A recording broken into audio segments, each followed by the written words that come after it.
El remate, con Miguel Ángel González Suárez.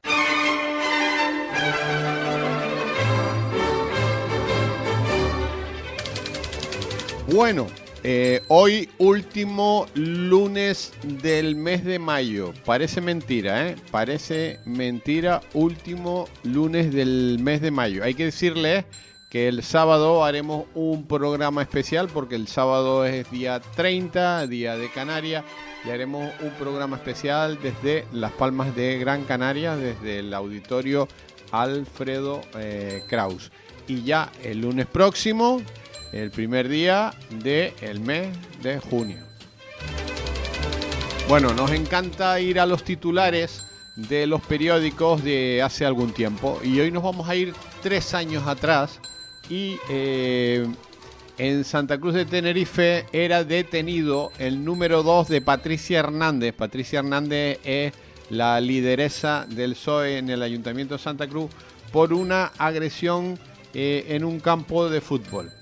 José Ángel Martín Bettencourt prestaba declaración en la Comisaría de Policía Nacional tras ser denunciado por causar graves heridas a un directivo del San José en el Tablero Club de Fútbol. Esto fue hace 3 años y hay que recordar las cosas porque en ese momento fue apartado del Partido Socialista.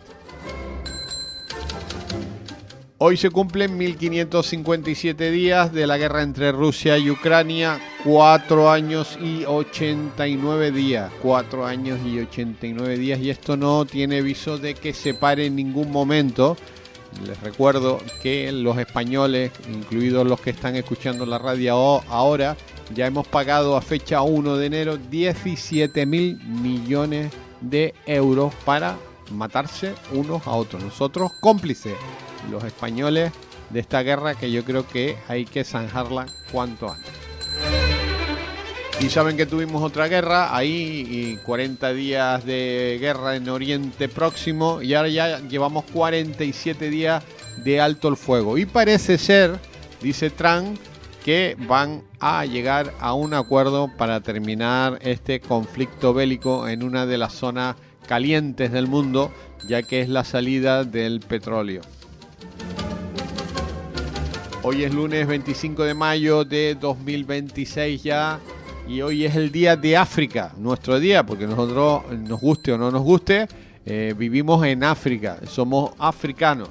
El día de África se celebra el 25 de mayo, fue decretado con el objeto de dar a conocer las necesidades que siguen enfrentando todos los países del continente africano. Asimismo, reivindicar todos los avances socioeconómicos que han alcanzado, incluyendo su liberación del colonialismo. Por lo tanto, hoy es el día de África, nuestro día. Vamos con las efemérides. En 1135 en León, Alfonso VII es coronado emperador. Y en 1808 en España, las ciudades de Sevilla, Santander y Gijón se alzan en armas contra los invasores franceses durante la Guerra de la Independencia Española. En 1831, en Granada, la heroína liberal Mariana Pineda es ejecutada por garrote vil a la edad de 26 años. Y en 1896, en Rusia, Nicolás II se convierte en el último zar de este país. En 1897 se publica la célebre novela Drácula del autor irlandés Bram Stoker. Y en 1940, en el marco de la Segunda Guerra Mundial, comienza la batalla de Dunkerque en Francia, que además hay una película muy buena sobre esta batalla. En 1967, en España, nueva ley de educación de la dictadura limita las convocatorias de exámenes en las universidades. Y en 2002, en Marte, una nave de la NASA detecta indicios de la existencia de agua helada. Vamos con los santos. Y hoy es San Felipe Neri. Felipe Neri, le mando un abrazo muy fuerte al que fue director de la banda de música de Santa Cruz de Tenerife, a Felipe Neri. Muchas felicidades. También hoy es Mariana, Eleuterio, Prisco, Desiderio y Fugacio. A todos ellos, muchas felicidades. Bueno, comenzamos con esta parece ser buena noticia.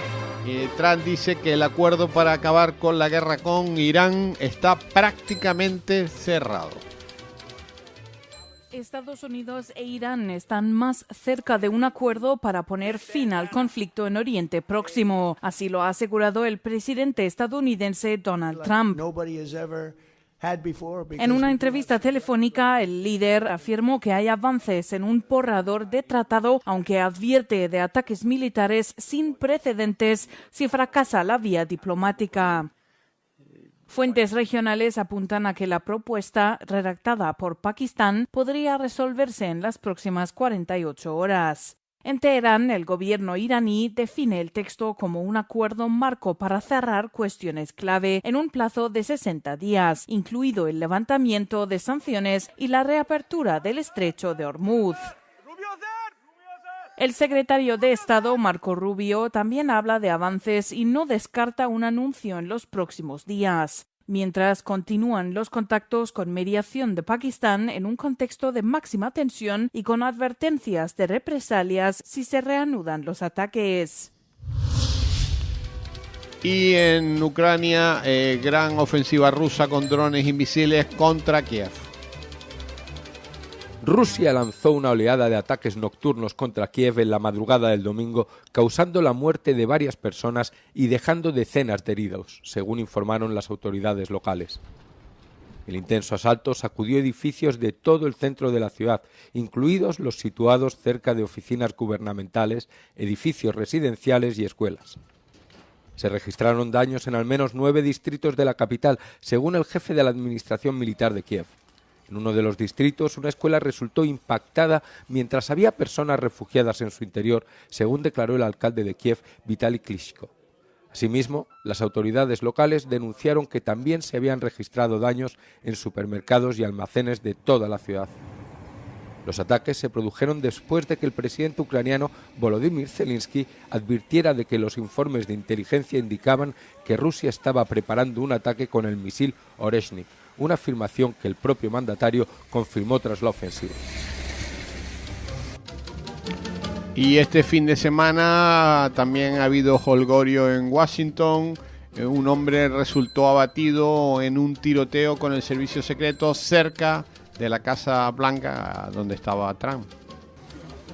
El sábado en Washington saltaron todas las alarmas en las proximidades de la Casa Blanca cuando un hombre armado abrió fuego contra varios agentes del Servicio Secreto de Estados Unidos. El incidente ocurrió poco después de las 6 de la tarde en la intersección entre la calle 17 y la avenida Pensilvania, a poca distancia de la residencia presidencial. Según las autoridades estadounidenses, los agentes respondieron inmediatamente a la agresión y abatieron al tirador, quien fue trasladado a un hospital donde se confirmó su muerte. Un transeúnte también resultó herido en el intercambio de disparos. Ningún agente sufrió lesiones. El presidente de Estados Unidos, Donald Trump, se encontraba en la Casa Blanca en el momento del incidente, pero según fuentes oficiales no corrió peligro. En redes sociales, Trump habló de una persona con un historial violento y una obsesión con la Casa Blanca, al tiempo que agradeció su rápida respuesta a las fuerzas de seguridad. El incidente se produce en un periodo de crecientes medidas de seguridad en torno al mandatario estadounidense tras diversas amenazas y supuestos intentos de asesinato en los últimos 2 años. Y atentos porque mueren 3 voluntarios de la Cruz Roja por posible ébola en el Congo. Parece ser que el brote se expande. Hoy hablaremos extensamente sobre este tema. 3 voluntarios de la Cruz Roja podrían haber fallecido a causa del ébola en la provincia de Ituri, en la República Democrática del Congo, epicentro del brote en el país. La Cruz Roja cree que podrían haber entrado en contacto con cadáveres infectados durante una operación no relacionada con el brote. La OMS afirma que se han confirmado 82 casos en la República Democrática del Congo desde que se inició el brote. Sin embargo, su verdadera magnitud podría ser mucho mayor, con unos 750 casos sospechosos y 177 presuntas muertes. El brote también se ha extendido a la vecina Uganda. Esta semana la OMS elevó el nivel de riesgo para la salud pública del brote de ébola en la República Democrática del Congo de alto a muy alto, pero aseguró que el riesgo global sigue siendo bajo. El ébola es una enfermedad grave, a menudo letal, que se identificó por primera vez en 1976. Los síntomas pueden incluir fiebre, debilidad, diarreas y vómitos. Y en nuestro país, la UDEF sitúa a Zapatero en la cúspide de la trama. El informe refleja cómo los directivos de la aerolínea Plus Ultra querían conseguir ayudas públicas. Y para ello intentaron buscar la influencia del gobierno de dos maneras, por la vía Ábalos y por la llamada vía Zapatero. Del sí que llame a Ábalos o a alguien con Zapatero, dice el dueño de Plus Ultra. El fin justifica los medios, responde el vicepresidente de la aerolínea. Esa Delcy de la que hablan es la actual presidenta de Venezuela, Delcy Rodríguez, que según el informe también habría servido de intermediaria en otras ocasiones para beneficiar a la compañía.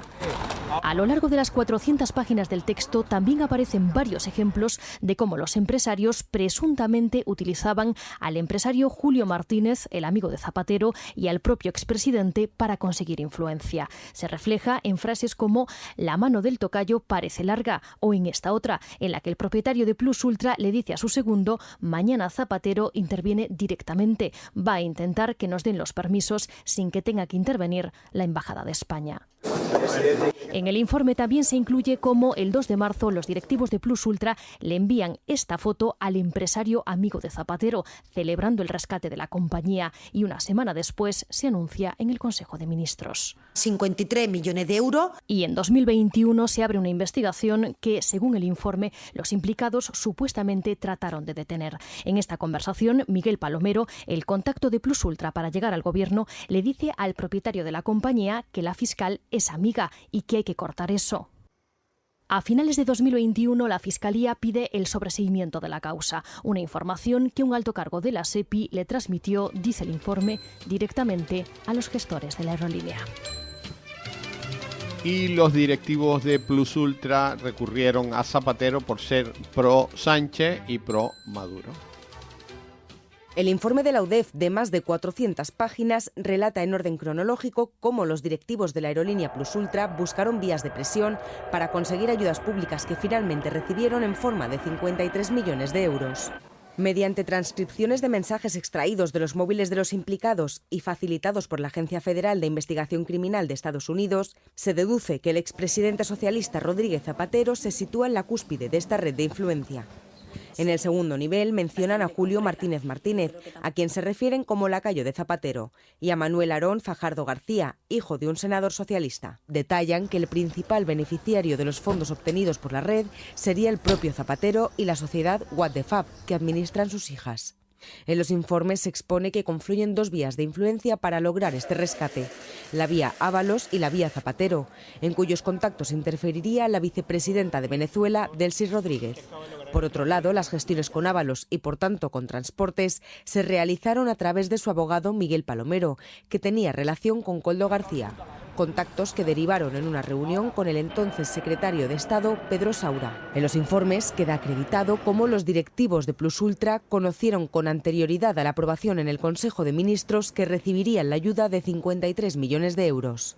En esta imagen incorporada en el informe de la UDEF se puede ver al presidente de Plus Ultra celebrando con champán y ostras el rescate de la aerolínea. Bromean incluso con que ese dinero sale de las comisiones. También figuran los contratos mediante los que se abonó la comisión por las gestiones realizadas a Julio Martínez Martínez, hombre de confianza de Zapatero. Entre las novedades desveladas en los informes de la UDEF figura una conversación entre Rodolfo Reyes y Miguel Palomero, a raíz de la investigación judicial sobre el rescate de la aerolínea. Palomero dice que la fiscal jefe del caso es amiga y hay que cortarlo. Añade, hay que hacer un kitchen cabinet. La investigación de la UDEF también recoge la existencia de una cuenta en el Banco Santander, cuyos titulares son Zapatero y su esposa, que era receptora de transferencias de terceros.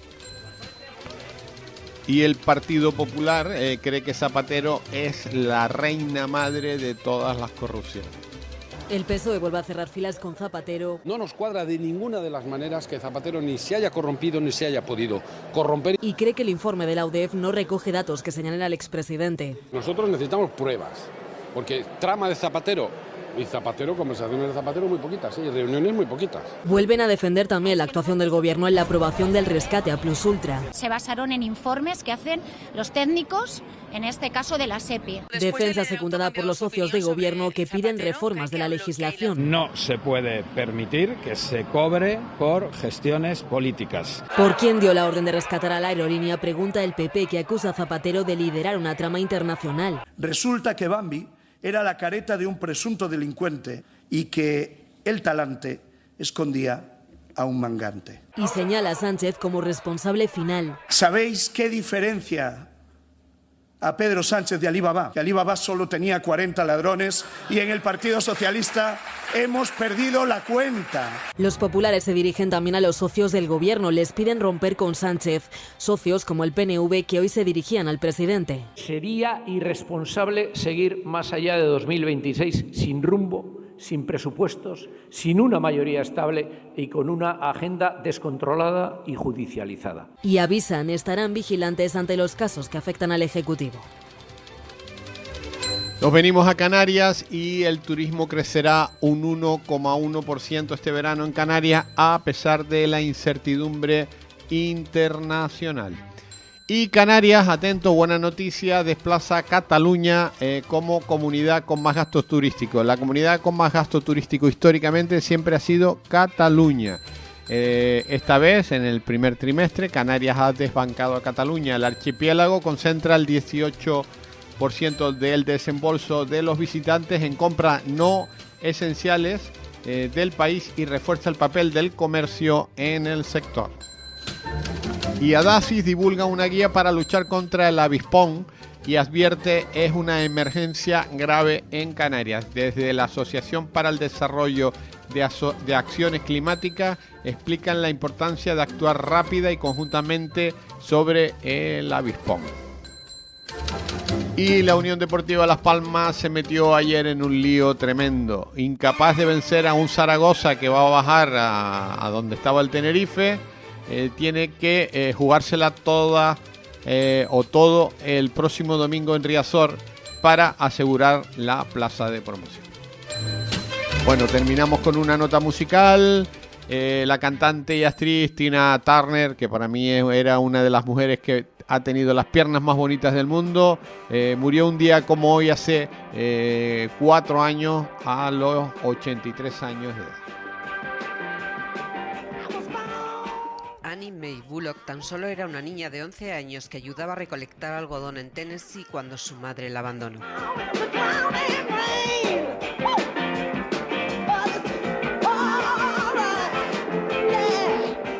En sus memorias confiesa que su padre abusó de ella y también las múltiples agresiones que sufrió en su matrimonio con Ike Turner, su descubridor y quien tras años de matrimonio turbulento la dejó sin nada.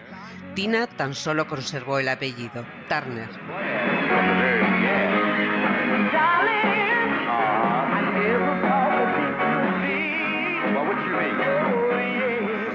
Cáncer, un derrame cerebral, insuficiencia renal, un intento de suicidio, el suicidio de su hijo mayor. La música fue la tabla de salvación que le ayudó a superar todas esas adversidades. La música y la práctica budista en la que se inició en 1974. Dice que no encontró el budismo, que el budismo la encontró a ella y que le ayudó a dejar atrás todas las heridas del pasado.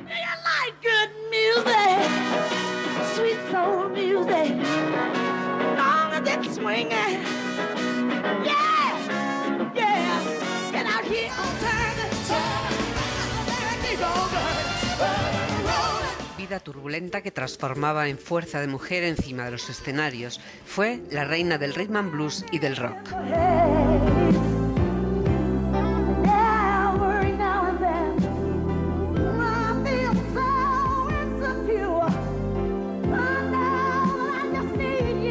Ocho premios Grammy, colaboraciones con los grandes como Eric Clapton, Paul McCartney o Mick Jagger.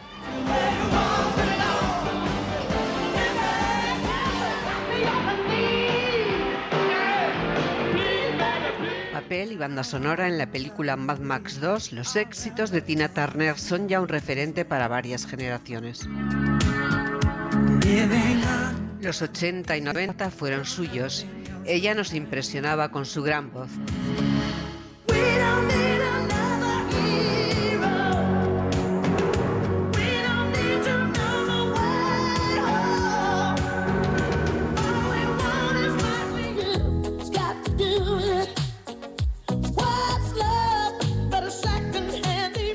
Se retiró de los escenarios en 2009 a los 70 años y tras una carrera musical de 50. En 2012 solicitó la nacionalidad suiza y renunció a la estadounidense. Sus últimos años los ha pasado a orillas del lago Zúrich, feliz con su marido, el productor musical Erwin Bach.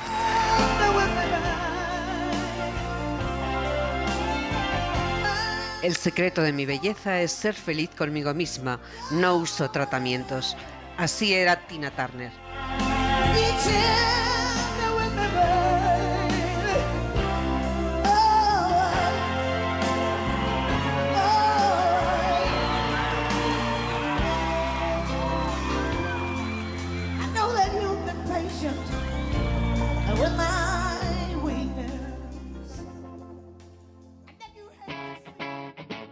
Capital Radio.